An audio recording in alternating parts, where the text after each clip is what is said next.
La libération commence rarement par un cri de joie. Souvent, elle commence par un silence. Un silence étrange, lourd, presque inconfortable. Comme si l'âme, après avoir tant attendu ce moment, ne savait plus comment respirer sans ses chaînes. On imagine la libération comme un instant précis, une porte qui s'ouvre, un mur qui s'effondre, une nuit qui se termine. Mais la réalité intérieure est différente. Car lorsque la contrainte disparaît, l'âme hésite. Elle regarde autour d'elle, comme un prisonnier sorti trop vite à la lumière du jour, incapable de croire que l'obscurité n'est plus une règle. Il existe des captivités visibles, les barreaux, l'exil, l'injustice, la domination. Il existe des captivités plus profondes encore, celles que l'on a apprises à normaliser. Quand l'épreuve dure longtemps, elle finit par façonner l'identité. La douleur devient familière. Et la peur devient un langage. L'attente devient un refuge. Alors quand Allah enlève le poids, l'âme se demande, qui suis-je sans ce fardeau? Allah nous rappelle dans le Coran une vérité fondamentale. C'est lui qui fait sortir les vivants des morts et les morts des vivants. Mais parfois, ce qui doit revivre hésite. Car revivre signifie ressentir à nouveau. Espérer à nouveau. Et risquer à nouveau d'être blessé. La libération extérieure peut être un événement. Et la libération intérieure est un processus. Certains ont prié des années pour sortir d'une situation, puis, une fois exaucés, ils ressentent un vertige. Non pas parce qu'ils regrettent, mais parce que leur cœur n'a jamais appris à vivre autrement. Le prophète nous a enseigné que les cœurs ne sont pas figés. Ils changent, se retournent, tremblent. C'est pour cela qu'il invoquait souvent. Ô toi qui retournes les cœurs, raffermis mon cœur sur ta religion. Même le cœur le plus pur a besoin de stabilité. Alors que dire d'un cœur blessé par l'attente, l'humiliation ou la perte? Index revers pointant vers la droite blanc. Question silencieuse pour le spectateur. Et si ton hésitation n'était pas un manque de foi, mais une fatigue de l'âme?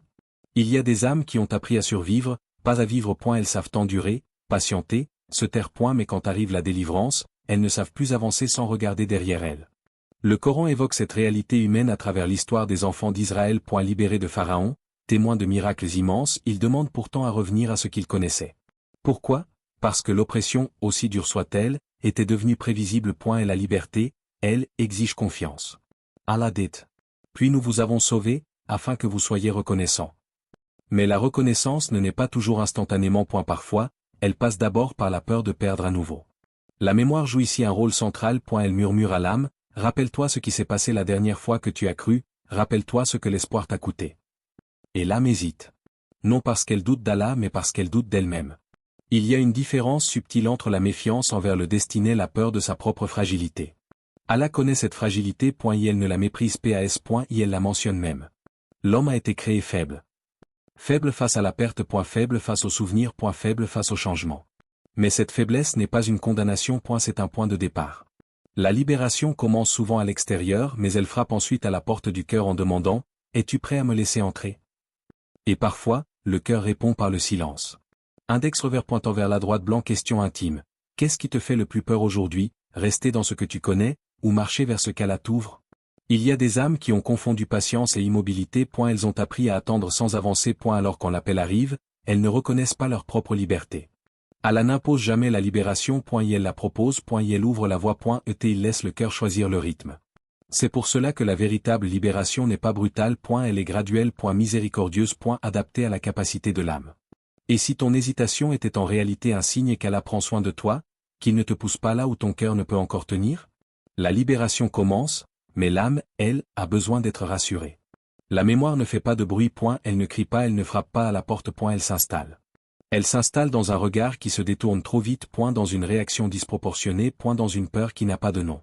La mémoire est invisible, mais elle façonne les gestes, les choix, les silences. Elle est ce bagage que l'on porte sans toujours savoir quand on l'a pris.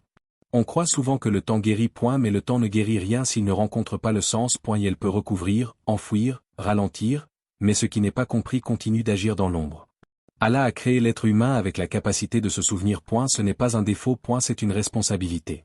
Le Coran ne parle pas d'un oubli total comme idéal mais d'un rappel juste, équilibré, éclairé. Rappel, car le rappel profite aux croyants. Mais que se passe-t-il quand le rappel fait mal, quand le souvenir ne construit pas, mais oppresse? Certaines mémoires ne sont pas faites d'images claires mais de sensations persistantes. Un nœud dans la poitrine, une colère sensible, une fatigue qui revient sans raison apparente. La mémoire devient alors un poids. Non pas parce qu'elle existe mais parce qu'elle n'a jamais été déposée. Index revers pointant vers la droite blanc. Question intérieure. Que as-tu porté trop longtemps sans jamais le nommer? Il y a des souvenirs que l'on garde par loyauté. Loyauté envers une douleur passée. Envers une injustice non reconnue. Comme si les lâchers revenaient à trahir ce que l'on a vécu. Mais l'islam n'enseigne pas la fidélité à la souffrance. Et elle enseigne la fidélité à la vérité. Et la vérité est parfois difficile à accepter. Ce que tu as vécu t'a marqué, mais ce n'est pas ce qui te définit entièrement. Le Coran nous montre que même les cœurs élus ont porté des mémoires lourdes. Le prophète Moussa portait le souvenir d'un acte qu'il regrettait profondément. Ce souvenir l'a poursuivi, façonné, rendu humble. Allah lui dit pourtant. Et je t'ai choisi pour moi. La mémoire n'a pas disqualifié Moussa. Elle l'a préparé. Index revers pointant vers la droite blanc. Question dérangeante. Et si ce que tu appelles traumatisme était aussi une préparation invisible? Mais attention, porter une mémoire ne signifie pas la subir éternellement. Il y a une différence entre se souvenir et vivre prisonnier du souvenir. La mémoire devient destructrice lorsqu'elle dicte l'avenir. Lorsqu'elle murmure constamment, ne fais plus confiance. Ne t'attache pas. Protège-toi, même de la lumière. Allah décrit cet enfermement intérieur avec une image forte. Ils ont des cœurs avec lesquels ils ne comprennent pas. Ce n'est pas une absence de cœur. C'est un cœur saturé. Saturé de non-dits. Des blessures jamais déposées devant Allah. Des questions restées sans réponse. Car la mémoire réclame une chose essentielle, être regardé avec vérité. Fuir ces souvenirs ne les efface pas, les nier ne les affaiblit pas, ils attendent simplement un moment d'inattention pour reprendre le contrôle. C'est pour cela que la spiritualité islamique n'encourage pas la fuite intérieure. Elle invite à la lucidité, accompagnée de rahma. Allah ne demande jamais, oublie ce qui t'a brisé. Il demande, confie-moi ce qui t'a brisé. Allah est doux et bienveillant envers ses serviteurs. La douceur divine ne supprime pas la mémoire. Elle lui retire son pouvoir de nuisance. Mais cela exige du courage. Car regarder sa mémoire en face, c'est accepter de revoir des moments que l'on avait enterrés.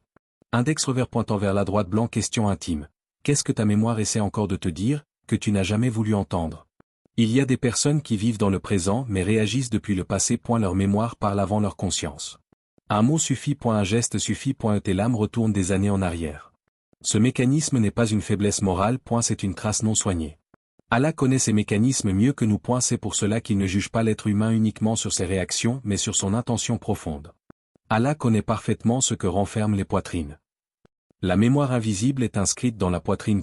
Mais elle n'est pas condamnée à y régner. Elle peut devenir témoignage. Source de sagesse. Ou avertissement bienveillant. Mais pour cela, elle doit changer de place, passer du trône au témoin.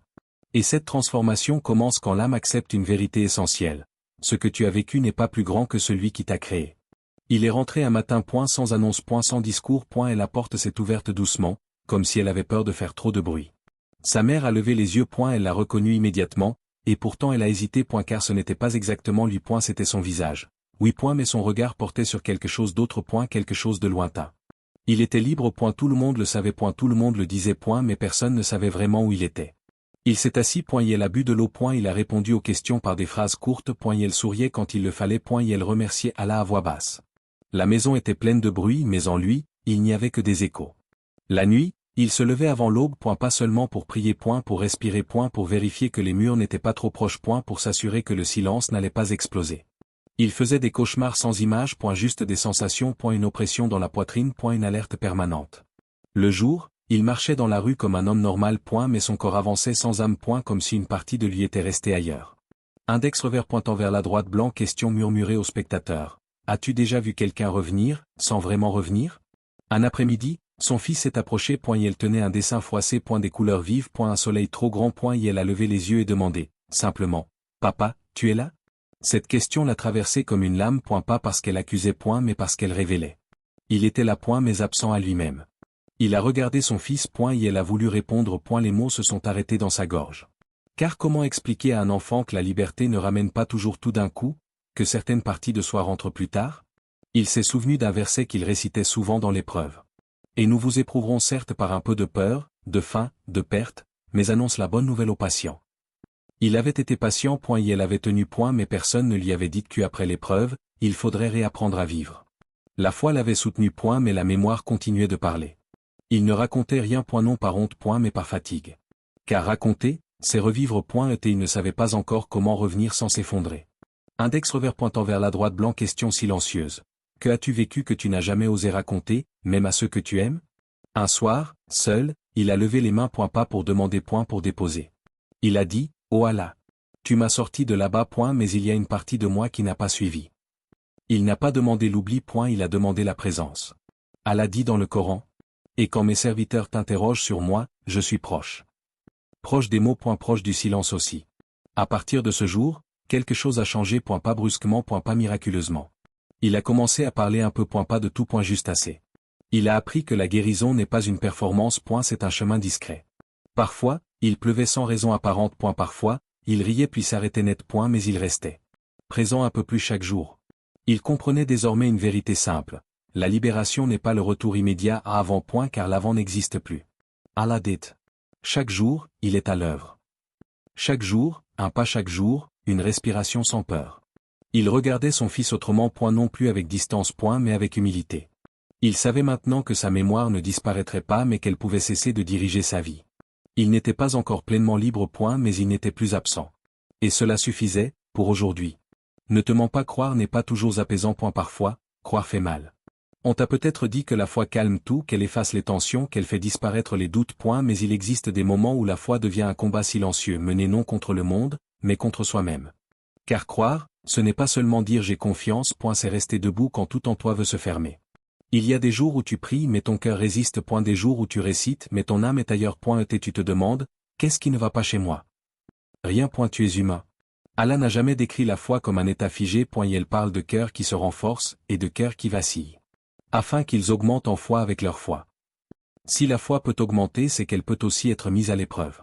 Index revers pointant vers la droite blanc. Question directe. As-tu déjà cru, tout en étant fatigué de croire? Le combat intérieur commence souvent ici, entre ce que tu sais, et ce que tu ressens. Tu sais qu'Allah est juste. Mais tu ressens l'injustice. Tu sais qu'Allah est sage. Mais tu ne comprends pas ce qui t'est arrivé. Et ce décalage crée une tension. Certains pensent que douter en silence est un péché. Mais le Coran nous montre autre chose. Et elle montre des prophètes qui ont interrogé, qui ont cherché à comprendre. Ibrahim a dit, Seigneur, montre-moi comment tu redonnes la vie aux morts. Il croyait déjà. Mais il voulait apaiser son cœur. La foi véritable n'interdit pas les questions. Elle interdit le désespoir. Le combat intérieur devient violent quand tu refuses de reconnaître ta fatigue spirituelle. Quand tu continues à te forcer sans écouter ton cœur. Il y a une différence entre persévérer et s'écraser sous le poids de l'exigence. Allah ne demande jamais une foi parfaite. Elle demande une foi sincère. Allah ne veut pas vous imposer une gêne, mais il veut vous purifier. Et parfois, la purification passe par la confrontation. Confrontation avec ta colère. Avec ton ressentiment. Avec cette partie de toi qui dit, pourquoi moi? Index revers pointant vers la droite blanc. Question inconfortable. As-tu déjà reproché quelque chose à Allah, sans oser le formuler? Beaucoup vivent ce combat en secret. Ils sourient. Ils prient. Mais à l'intérieur, ils luttent. Ils pensent être seuls. Ils ne le sont pas. Même les compagnons du prophète ont connu ces moments. Ils ont dit, ô messager d'Allah, il nous vient parfois des pensées que nous n'osons pas dire. Il a répondu, cela est un signe de foi clair. Pourquoi? Parce que le combat montre que le cœur est vivant. Un cœur mort ne lutte pas. Il abandonne. Le combat intérieur n'est pas un échec. C'est un signe que la foi n'est pas superficielle. Mais attention, le combat ne doit pas devenir une guerre contre toi-même. Allah ne t'a pas créé pour te détruire intérieurement. Il t'a créé pour que tu reviennes vers lui même avec tes fractures. Et revenez tous vers Allah, aux croyants, afin que vous réussissiez. Revenir, cela suppose s'être éloigné un moment. Le combat intérieur est aussi un appel. Un appel à transformer la foi héritée en foi vécue. Il y a une foi que l'on apprend. Et une foi que l'on traverse. La première est confortable. Et la seconde est vraie. Index revers pointant vers la droite blanc. Question finale de cette partie. Et si ce combat que tu traverses aujourd'hui était la preuve que ta foi est en train de devenir adulte? Croire, parfois, ce n'est pas ressentir la paix. C'est refuser de lâcher la main d'Allah même quand le cœur tremble.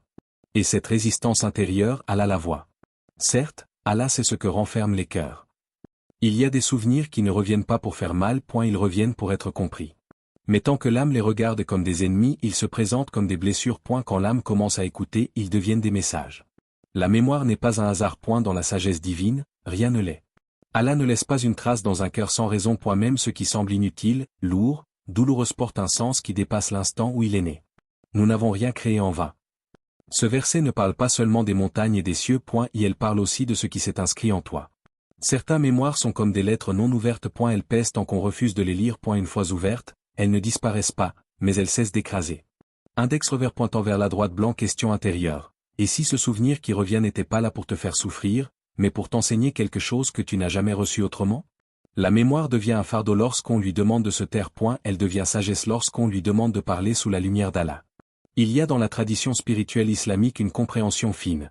L'épreuve n'est pas seulement ce qui arrive mais ce que cela fait naître dans le cœur. Deux personnes peuvent vivre la même douleur. L'une se ferme. L'autre s'élargit. La différence n'est pas la force. C'est la lecture. Allah dit. Allah guide vers sa lumière qui il veut. La lumière ne supprime pas l'ombre. Elle révèle ses contours. Certaines mémoires réveillent en toi une sensibilité rare. Tu ressens ce que d'autres ne perçoivent pas. Tu comprends les silences. Tu reconnais la fatigue derrière les sourires. Ce n'est pas une faiblesse. C'est une empreinte. Index revers pointant vers la droite blanc. Question subtile. Et si ta capacité à comprendre la douleur des autres venait précisément de ce que tu n'as jamais oublié? Les prophètes eux-mêmes ont porté des mémoires lourdes. Pas comme des chaînes mais comme responsabilité. Youssouf n'a jamais oublié le puits. Mais le puits n'a pas déterminé sa rancœur. Il a affiné sa miséricorde. Quand ses frères se sont tenus devant lui, il avait le pouvoir de se venger. Mais il avait aussi la lecture intérieure de son histoire. Nulle réprimande contre vous aujourd'hui. Que Allah vous pardonne. La mémoire n'a pas disparu. Elle a changé de fonction. Il y a une mémoire qui enferme dans le passé. Et une mémoire qui éclaire le présent. Allah ne demande pas que tu effaces ton histoire. Et elle te demande de la confier à une sagesse plus grande que toi. Et Allah est plus savant que vous.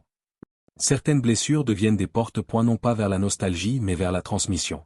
Tu sais ce que c'est que d'attendre. Tu sais ce que c'est que de perdre. Tu sais ce que c'est que de te relever sans être applaudi. Et cela te rend capable de porter les autres non par des discours mais par ta présence. Index revers pointant vers la droite blanc. Question profonde. Qui aurait pu comprendre ce que tu comprends aujourd'hui, sans avoir traversé ce que tu as traversé? La mémoire cache parfois une mission. Une responsabilité silencieuse. Non pas de tout raconter. Mais de transformer. Transformer la colère en lucidité. Et la peur en discernement. Et la tristesse en douceur. Allah dit. Certes, la difficulté est certes une facilité. La facilité n'est pas toujours extérieure. Parfois, elle est intérieure. Elle est cette capacité nouvelle à voir autrement. À aimer autrement. À croire autrement. Certaines mémoires sont comme des cicatrices. Elles ne disparaissent pas mais elles cessent de faire mal au toucher. Et un jour, tu comprends, ce n'est pas malgré elle que tu avances, c'est avec elle. Index revers pointant vers la droite blanc. Question murmurée à l'âme. Et si ce que tu appelles poids était devenu, sans que tu t'en rendes compte, un socle? Allah ne te demande pas d'expliquer ton parcours. Et elle te demande de rester fidèle à ce qu'il a produit en toi. Ceux qui ont cru et dont les cœurs se tranquillisent à l'évocation d'Allah. La tranquillité ne vient pas de l'oubli. Elle vient de l'alignement. Quand la mémoire cesse de lutter contre le sens, elle devient un signe.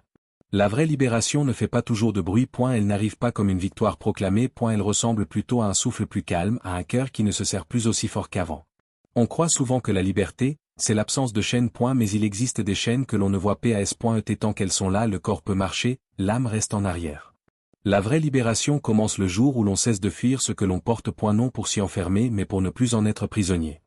Allah n'a jamais promis une vie sans trace. Et elle a promis une vie accompagnée. Il est avec vous que vous soyez. Avec toi dans ce que tu comprends. Avec toi dans ce que tu ne comprends pas encore. Avec toi dans ce que tu portes en silence. La vraie libération n'est pas l'oubli. C'est le moment où le souvenir cesse de gouverner tes pas. Tu te rappelles, mais tu avances. Tu te souviens, mais tu n'es plus arrêté. Il y a un instant précis, discret, presque invisible où l'âme cesse de demander « Pourquoi cela m'est arrivé ?» et commence à murmurer « Qu'est-ce que cela m'a appris sur la vie, sur moi, sur Allah ?» Cet instant n'est pas spectaculaire. Mais il est décisif. Allah parle de ceux qui ont traversé sans se perdre. Ceux-là auront une récompense immense. Pas parce qu'ils n'ont pas souffert. Mais parce qu'ils n'ont pas laissé la souffrance définir leur horizon. La vraie libération, c'est quand le passé cesse d'être une menace. Quand il devient une partie du paysage, non plus un mur. Tu continues de marcher avec ta mémoire mais elle ne te tire plus en arrière. Elle marche à côté de toi. Index revers pointant vers la droite blanc. Question douce laissée au cœur. Et si la liberté n'était pas de ne plus ressentir, mais de ressentir sans être dominé? Il y a des gens qui attendent d'être complètement guéris pour vivre. Mais la vie n'attend pas. Elle avance avec ce que nous sommes, pas avec ce que nous rêvons d'être. Allah ne te demande pas d'être réparé. Et elle te demande d'être sincère. Allah aime ceux qui se repentent et ceux qui se purifient. La purification n'est pas une disparition du passé. C'est un réalignement du présent. Il arrive un moment où l'âme comprend, ce qu'elle a vécu ne lui a pas tout pris. Quelque chose est resté intact. La capacité d'aimer. De croire. De revenir. Et cette capacité, Allah la protège. La vraie libération, c'est aussi accepter que certaines questions n'auront jamais de réponse complète. Et que cela n'empêche pas la paix. Car la paix ne vient pas de la maîtrise de l'histoire mais de la confiance en celui qui la connaît entièrement. Allah connaît le secret et ce qui est encore plus caché. Même ce que tu ne sais pas formuler. Même ce que tu n'as jamais osé regarder. Il y a une douceur particulière chez ceux qui ont été brisés puis rassemblés. Pas rassemblés comme avant. Rassemblés autrement. Ils marchent plus lentement. Ils parlent moins fort. Mais leur présence apaise. Parce qu'ils ne cherchent plus à prouver qu'ils sont libres. Ils le sont devenus intérieurement. Index revers pointant vers la droite blanc. Question laissée ouverte. Et si ta liberté ne devait ressembler à aucune autre que la tienne? Allah ne compare pas les chemins. Et elle regarde les cœurs. Le plus noble d'entre vous auprès d'Allah est le plus pieux. Et la piété, parfois, c'est simplement rester debout sans durcir son cœur. La vraie libération ne signifie pas que tout est réglé. Elle signifie que tu n'es plus en fuite. Tu peux regarder ton passé sans trembler. Ton présent sans te méfier. Ton avenir sans l'exiger. Tu avances. Avec ce que tu es devenu. Et peut-être que la liberté ultime n'est pas d'arriver quelque part, mais de marcher en paix en sachant qu'Allah marche avec toi.